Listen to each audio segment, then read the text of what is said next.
Assalamualaikum warahmatullahi wabarakatuh.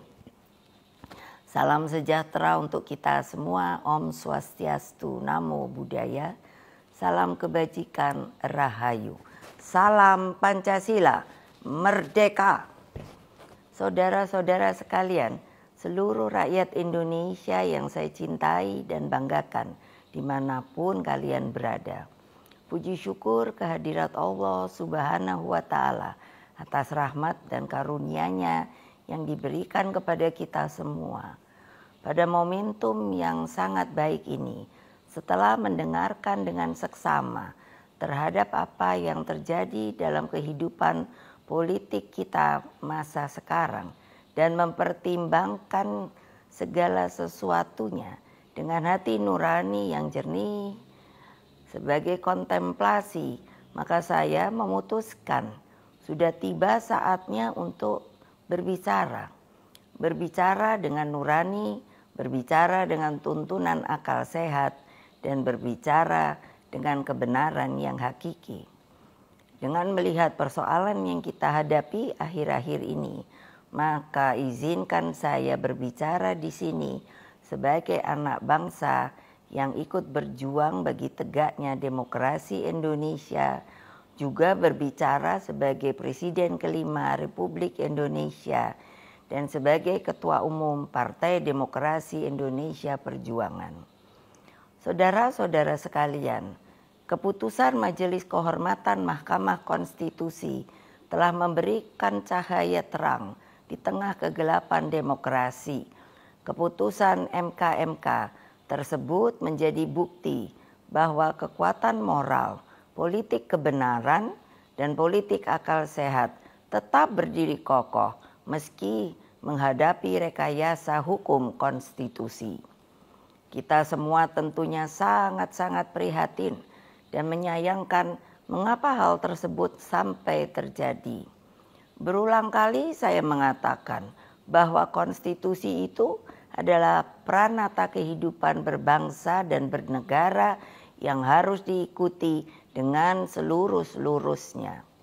Konstitusi tidak hanya ditaati sebagai sebuah hukum dasar tertulis, namun konstitusi itu harus memiliki roh yang mewakili kehendak, tekad, dan cita-cita tentang bagaimana bangunan tata pemerintahan negara disusun dan dikelola dengan sebaik-baiknya, seperti yang dicita-citakan oleh para pendiri bangsa.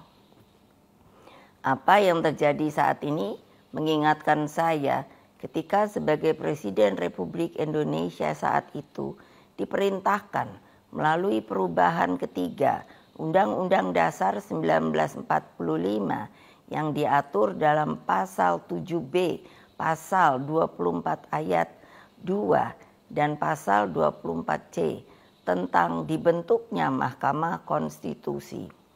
Dari namanya saja, Mahkamah Konstitusi ini seharusnya sangat-sangat berwibawa, memiliki tugas yang sangat berat dan penting guna mewakili seluruh rakyat Indonesia di dalam mengawal konstitusi demokrasi. Dengan perannya yang begitu penting, saya sangat serius menggarap pembentukannya. Saya sebagai Presiden didampingi oleh Menteri Sekretaris Negara mencarikan sendiri gedungnya, dan saya putuskan berada di dekat istana, yaitu suatu tempat yang sangat strategis yang disebut sebagai Ring 1, sehingga Mahkamah Konstitusi tersebut harus bermanfaat bukan bagi perorangan, tapi bagi rakyat, bangsa, dan negara. Saya ingat waktu itu, Ketua MK yang pertama adalah Pak Jimli Asidiki, dan saya sangat berterima kasih atas segala konsistensinya selama ini. Saudara-saudara sekalian, seluruh rakyat Indonesia yang saya cintai dan banggakan, dengan seluruh suasana kebatinan terkait pembentukan MK ini, apa yang menjadi kehendak rakyat melalui reformasi adalah suatu perlawanan terhadap watak dan kultur pemerintahan yang pada waktu itu memang sangat otoriter. Dalam kultur otoriter dan sangat sentralistik ini lahirlah nepotisme, kolusi, dan korupsi. Praktek kekuasaan yang seperti inilah yang mendorong lahirnya reformasi. Semangat reformasi yang berkobar-kobar itu menggerakkan rakyat hingga masuklah zaman demokrasi. Bukan sebuah proses yang mudah, bukan yang indah, karena pada waktu itu sampai saat ini kita masih seharusnya mengenang dengan perasaan hati yang begitu sedih atas pengorbanan rakyat dan mahasiswa melalui peristiwa Kuda Tuli, peristiwa Trisakti, peristiwa Semanggi, hingga berbagai peristiwa penculikan para aktivis, bagian dari rakyat, dan lain-lain. Mereka banyak saksi-saksi hidup yang sampai hari ini berdiam diri. Semua menjadi wajah gelap demokrasi. Praktek kekuasaan yang otoriter itulah yang telah kita koreksi.